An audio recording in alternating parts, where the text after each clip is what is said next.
Wala po kayo may padilikod kami ka palit o ka ng mga gadget kay tungod sa kawadon po. So, kinsa jud gihatag sa imo ha pang palit sa imong mga panginahanglan? Si Sir Dodong. Sa dudong ang imong hango.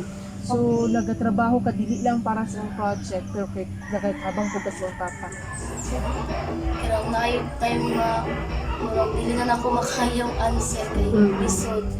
Hindi ako masabi. Madali siya pas kay tungod kay dugay mahatudra sa glan ang delivery. So, akong gipili is link. Tales of Untold Stories of Students During Distance Learning. This study aims to unfold the stories of the learners during distance learning through a comprehensive interview with the participants. The interview will be grounded with the questions about the challenges that the interviewee experienced during distance learning, the effect of learners' learning development in distance learning, and the participants' coping mechanism to the challenges they faced. In the Philippines, the Department of Education implemented the distance learning approach for school year 2020-2021 to make sure that the education of the Filipino youth remains unhampered. However, arguments between proponents and critics build as the latter question this kind of learning approach. Dr. Padma Priya, 2015, enumerated that self-learning style for distance learning will motivate the learners to regulate and manage their own learning style and thereby create an interest and attitude toward science. Dr. Padma Priya also added that the students treated with the modular approach achieved higher mean scores than those students taught through activity-oriented method. As for Owens and her colleagues 2009, the general issue of distance learning includes feeling isolated, missing face-to-face contact with staff, and lacking of confidence in managing the technology associated with the study. The researchers added that web links may be unclear or confusing, internet connection failures, and lack of staff knowledge and or commitment to these learning technologies. The Action Research would like to seek answers for the following questions. What are the challenges the learners experience in distance learning? How does it affect their learning performance? And how do they cope with the challenges they face? As an intervention of the emerging challenges during distance learning, Project Blink will be implemented. The Project Blink means Project Bayan, Lingkod ng Kabataan, when the arising gaps will be identified after the discussion, analysis, and interpretation of data, a comprehensive plan that will coordinate and partner with different stakeholders which can help in addressing the rising challenges of distance learning can be implemented. The researcher will conduct a survey to know the stories of learners during distance learning. The answers generated will be transcribed, discussed, analyzed, and interpreted. The participants of the action research were the 6 learners from each grade level of Gland School of Arts and Trades.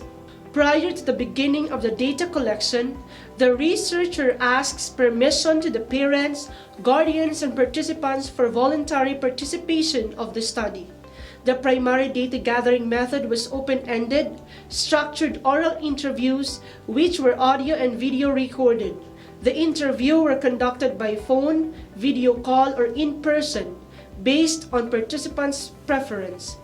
Interviews were conversational in nature but grounded by the main research question. The experiences of students in distance learning are categorized as modality, financial problems, learning difficulty, and study habits, as shown in the thematic analysis of students' responses.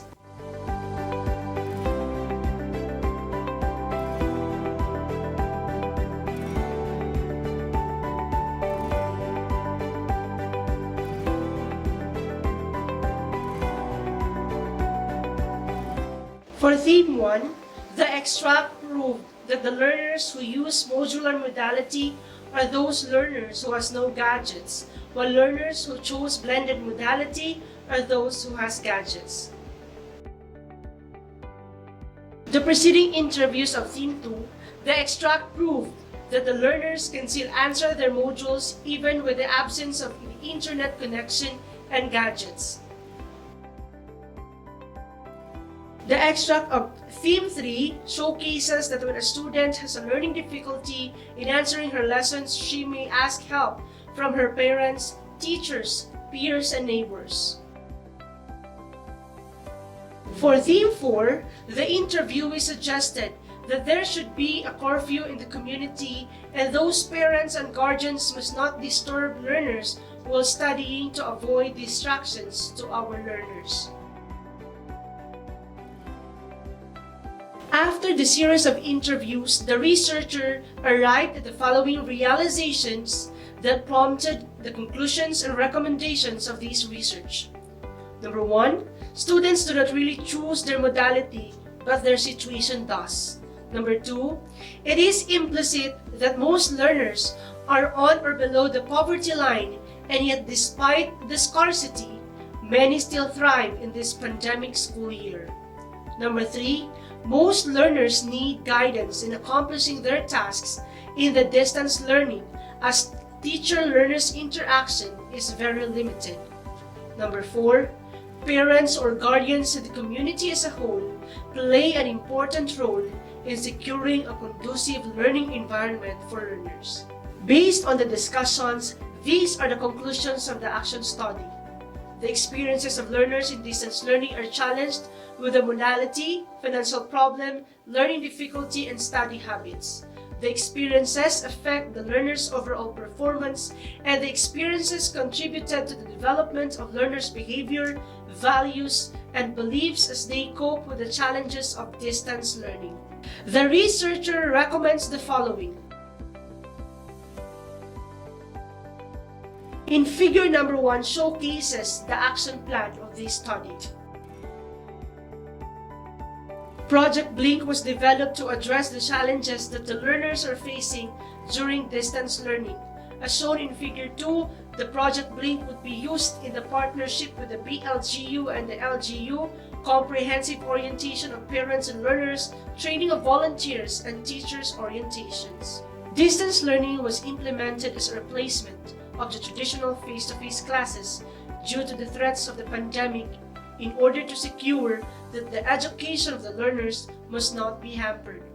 The gaps posed by distance learning must be addressed in order to secure that the learners receive meaningful learning experience. The identification of the gaps is a primordial action, and that the school should have a comprehensive plan to address the issues and self-coordinate with the stakeholders such as the local government units and private individuals. The following are the references of this action research.